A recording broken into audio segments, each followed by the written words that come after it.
그리스도인은 그리스도의 심판석에 서게 될 것입니다. 그리스도인은 크고 흰 왕자 심판대에 서지 않습니다.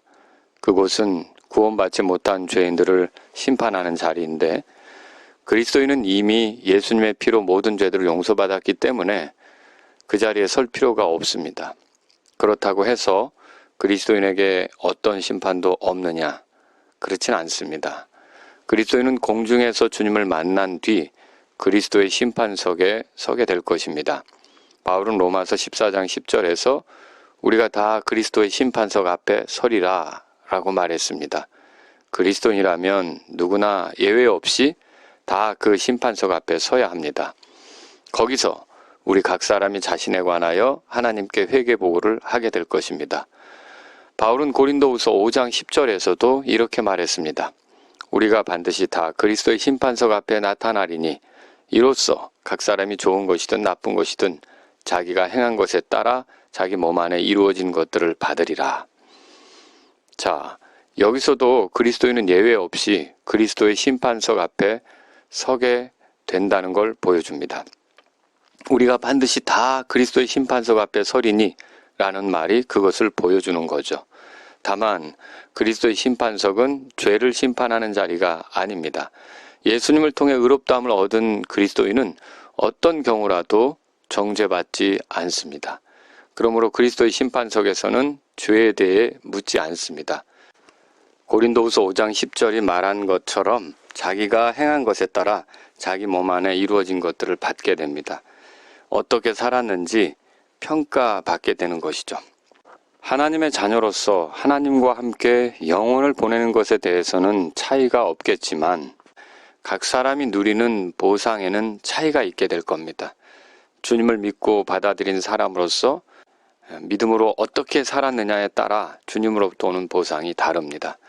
보상이란 손해본 일이 있을 때, 손실을 당한 일이 있을 때 주어지는 거 아닙니까? 그것처럼 주님을 위해 살고자 손해본 것들이 있다면, 손실을 당한 것들이 있다면 주님으로부터 보상이 있게 될 것입니다. 사도 요한은 우리의 보상을 이룰 수도 있다는 점에 대해 경고합니다. 요한이서 8절에서 너희 자신을 살필지니 이로써 우리가 이룬 그것들을 우리가 잃지 아니하고 충분한 보상을 받으리라 라고 말했고, 계시록 3장 11절에서는 보라 내가 속히 오리니 내가 가진 그것을 굳게 붙잡아 아무도 내 관을 빼앗지 못하게 하라 라고 했습니다. 이것은 우리의 보상을 이룰 수도 있다는 경고입니다.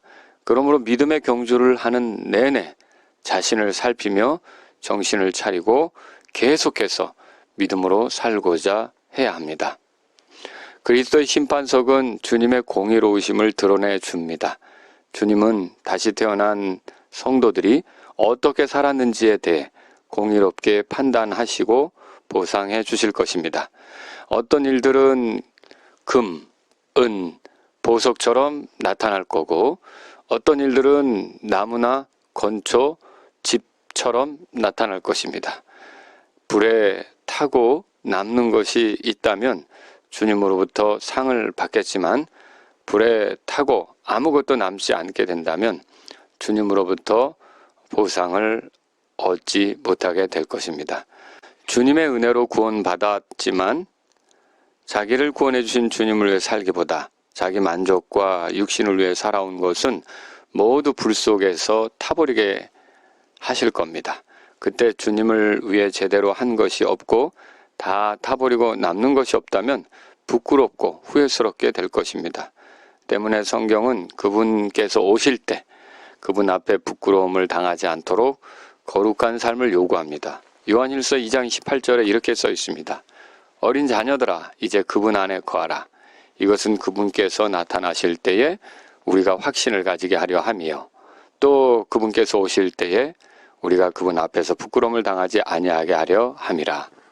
그리스도인의 삶이 무엇인지 정의해 봅시다. 그것은 자기를 위하여 살지 않고 오직 자기를 위하여 죽었다가 다시 일어나신 분을 위해 사는 것입니다.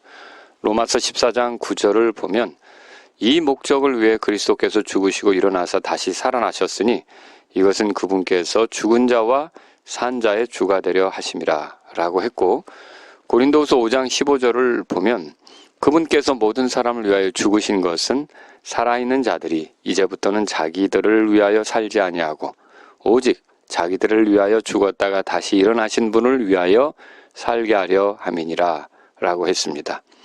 구원은 거저 받습니다. 그러나 예수님의 제자로서 사는 것은 값을 지불해야 합니다.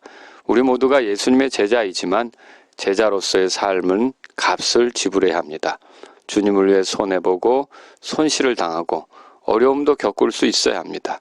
그래야만 주님으로부터 오는 보상이 있습니다. 그리스도인은 이렇게 주님의 보상을 바라보고 가는 사람입니다.